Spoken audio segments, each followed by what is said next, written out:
ఈరోజు మనం చెప్పుకునే నీతి కథ మృగరాజు అవ్వాలంటే.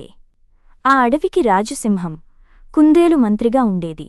ఒకరోజు కుందేలు ఎలుగుబంటి గుహలోకి వెళ్ళింది.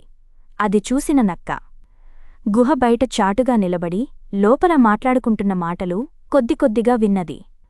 వెంటనే సింహం గుహకు వెళ్ళి యువరాజును కలిసి, చిన్నరాజా, మన మంత్రి ఎలుగుబంటి దగ్గరికి వెళ్ళింది. మృగరాజుకు వయసైపోయిందని, అడవికి రాజుగా దాన్ని ఉండమని అడుగుతోంది అని చెప్పింది నక్క. దాంతో చిన్న సింహం ఆవేశంగా, ఇప్పుడే దాని అంతు చూస్తాను అంటూ బయటికి వెళ్లసాగింది. అది గమనించిన మృగరాజు, ఏమైంది, ఎక్కడికి వెళ్తున్నావు అని అడిగింది. అప్పుడు విషయమంతా చెప్పిందది. అది విని నక్కను అక్కడినుంచి పంపించేసింది మృగరాజు. ఇంత ఆవేశం మంచిది కాదు. ఎలుగును కలవమని నేనే కుందేలుని పంపించాను. ఆరోగ్యం సహకరించక పనులన్నీ చేయలేకపోతున్నాను.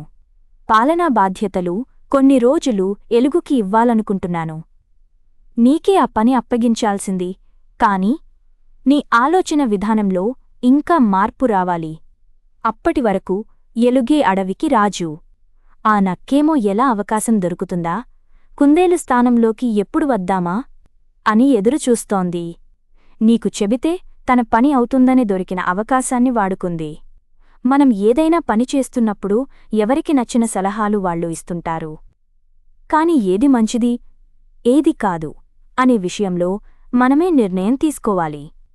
ఇతరులు చెప్పిన మాటలను గుడ్డిగా నమ్మేసి దాన్నే అనుసరించొద్దు.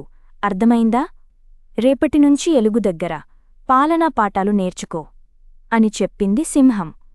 క్షమించండి నాన్నా, మీరు చెప్పినట్లుగానే నేర్చుకుంటాను.